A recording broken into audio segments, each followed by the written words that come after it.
الحمد للہ قادر المقتدر القدیر والصلاة والسلام علی سید البشیر النذیر اما بعد فاعوذ باللہ من الشیطان الرجیم بسم اللہ الرحمن الرحیم قال اللہ تبارک و تعالی فی القرآن المجید والفرقان الحمید اقیموا الصلاة وآتوا الزکاة وَأَطِيعُوا اللَّهَ وَأَطِيعُوا الرَّسُولَ لَعَلَّكُمْ تُرْحَمُونَ آمنت باللہ صدق اللہ العلی العظیم وصدق رسولہ النبی الامین الکریم ونحن علی ذلک لمن الشاہدین والشاکرین والحمد للہ رب العالمین۔ آدمیت کو نئے طرز پہ ڈھالا جس نے، ڈگمگاتے ہوئے انسان کو سنبھالا جس نے، ہر برائی کو کیا دیس نکالا جس نے، کر دیا مشرق و مغرب میں اجالا جس نے، اس ہی انسان کو محبوب خدا کہتے ہیں اور نام سنتے ہیں تو سب صلی اللہ کہتے ہیں۔ پڑھیں بآواز بلند اللہم صلی اللہ علیہ سیدنا و مولانا محمد طب القلوب و دوائیہا عافیت الابدان و شفائیہا نور الابصار و ضیائیہا صلی اللہ تعالی علیہ وسلم۔ فضل رب العلا اور کیا چاہیے، فضل رب العلا اور کیا چاہیے، مل گئے مصطفیٰ اور کیا چاہیے، مل گئے مصطفیٰ اور کیا چاہیے، جن کے ہاتھوں میں ہے دامن مصطفیٰ ان کو روز جزا اور کیا چاہیے، جن کے ہاتھوں میں ہے دامن مصطفیٰ ان کو روز جزا اور کیا چاہیے۔ نعمتیں دونوں عالم کی دے کر کہیں، نعمتیں دونوں عالم کی دے کر کہیں، پوچھتے ہیں بتا اور کیا چاہیے، نعمتیں دونوں عالم کی دے کر کہیں، پوچھتے ہیں بتا اور کیا چاہیے۔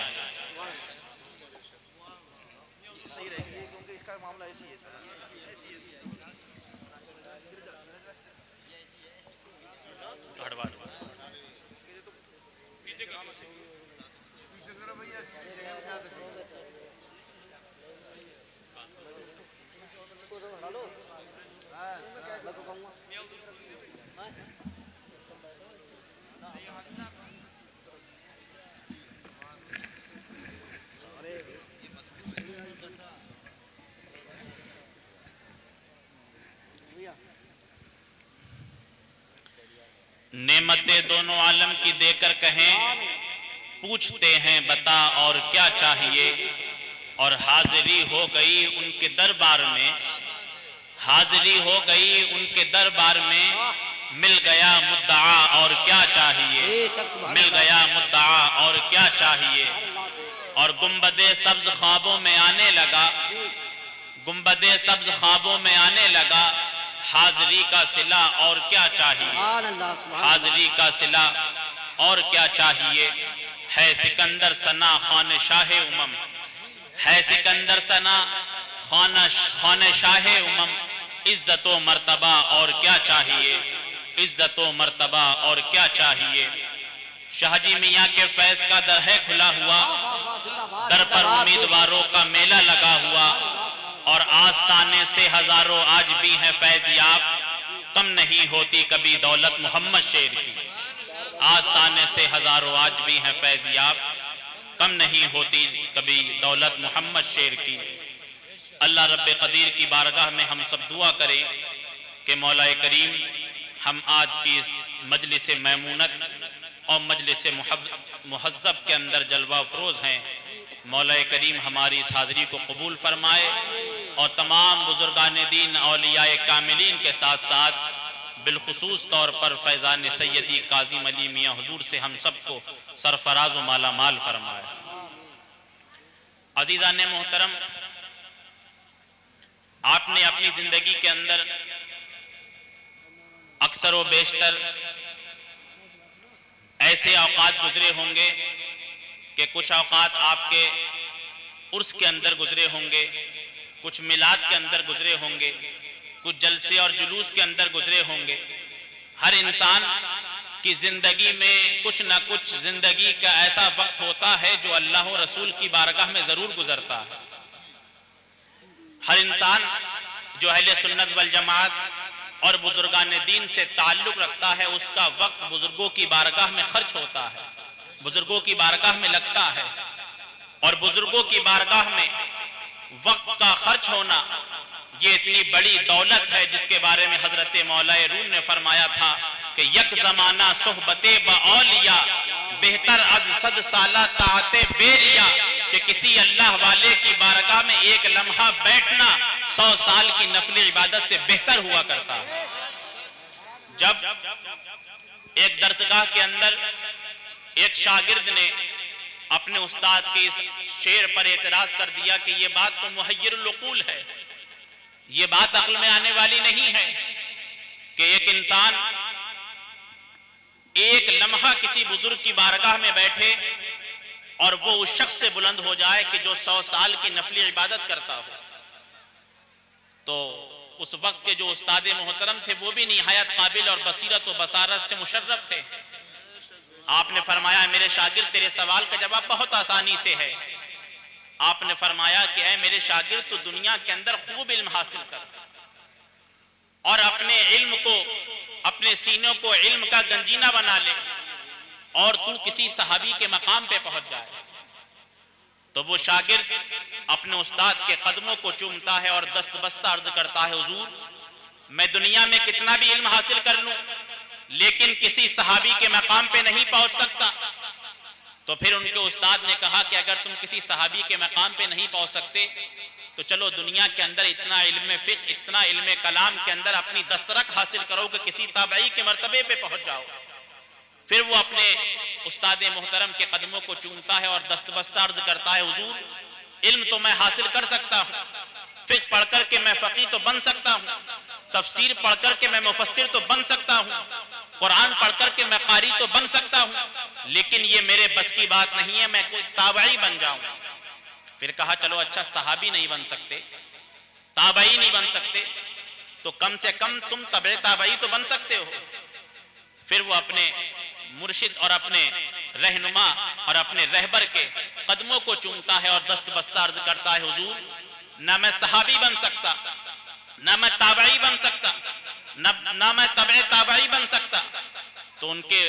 استاد نے فرمایا کہ تم کیوں نہیں بن سکتے؟ تو کہا وجہ یہ ہے کہ میں اگر اس دنیا میں رہ کر کے کسی صحابی کے علم کے برابر علم تو حاصل کر سکتا ہوں،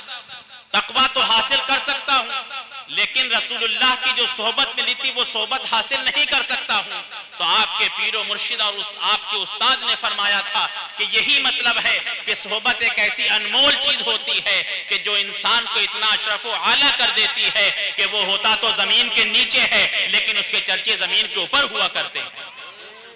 تو صحبت اتنی بلند چیز ہوتی ہے۔ اس شخص نے کہا حضور صحابی نہیں بن سکتا، فرمایا اس لیے کہ رسول اللہ کی صحبت نہیں ملی۔ کہا تابعی نہیں بن سکتے، کہا اس لیے کسی صحابی کی صحبت نہیں ملی ہے۔ اور کہا تبع تابعی کیوں نہیں بن سکتے؟ تو فرمایا کسی تابعی کی صحبت نہیں ملی ہے۔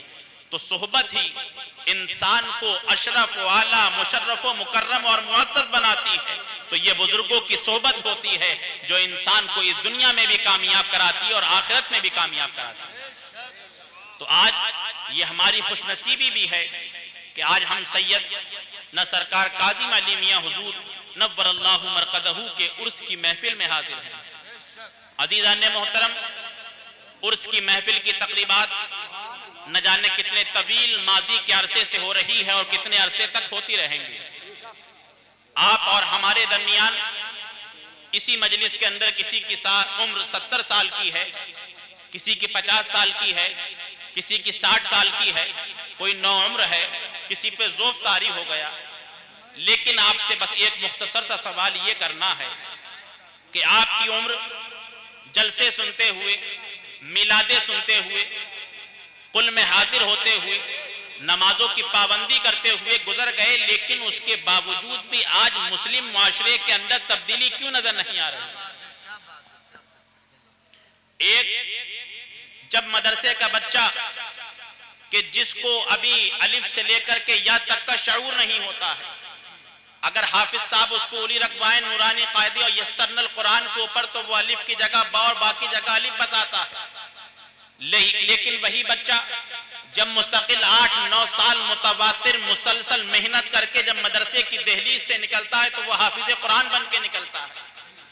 وہ آپ کے گاؤں کا بچہ کہ جس کو ابھی اے سے لے کے زیڈ تک الفابیٹ کا شعور نہ ہو، وہی بچہ جب کسی کالج کے اندر کسی اسکول کے اندر جاتا ہے 10-20 سال وہاں رہتا ہے تو کوئی انجینئر کی شکل میں باہر نکلتا ہے، کوئی ڈاکٹر کی شکل میں باہر نکلتا ہے، کوئی پروفیسر کی شکل میں باہر نکلتا ہے، کوئی BUMS کی شکل میں باہر نکلتا ہے۔ تو میں آپ سے سوال یہ کرنا چاہتا ہوں کہ جب ایک بچہ کسی مدرسے کے اندر کسی اسکول کے اندر 9-10 سال 20 سال محنت کر لیتا ہے، اس کی زندگی میں تبدیلی آ جاتی ہے، تو آپ کی عمر اگر 60 سال 70 سال کی ہو گئی ہے اور میلاد مصطفیٰ سنتے سنتے آپ کے سیاہ بال سفید ہو گئے ہیں تو آپ کی زندگی میں تبدیلی کیوں نہیں آ رہی؟ آپ کی زندگی میں تبدیلی کیوں نہیں آ رہی؟ ایک بچہ جب اسکول کے لیے جاتا ہے تو وہ اپنی تمام جو اس کے بہترین لباس ہوتے ہیں، بہترین کپڑے ہوتے ہیں، ان کو چھوڑ دیتا ہے، اپنی تہذیب اور اپنی ڈریس سے وہ تمام لوگوں میں یہ امتیاز کرا دیتا ہے میں اسکول کا بچہ ہوں۔ ایک عالم جب مسند تدریس پر فائز ہوتا ہے تو وہ تمام دنیا کے لباس کو چھوڑ کر کے جبہ و عمامہ میں آ کر کے تمام لوگ دنیا کے لوگوں سے منفرد ہو کر کے یہ اعلان کر دیتا ہے کہ میں اللہ کے نبی کا نائب ہوں۔ تو ہر انسان کی پہچان اس کے لباس سے، اس کی تہذیب سے، اس کے کیریکٹر سے ہوتی ہے۔ تو اگر ہم سب مسلمان ہیں تو آج ہمارے ہاتھ اور پیر اور زبان سے لوگوں کو سلامتی کیوں نہیں پہنچ رہی؟ کیوں ہمارے مسلمان کا مطلب تو اور اسلام کا مطلب یہ تھا لوگوں میں امن پھیلائے، لوگوں میں سلام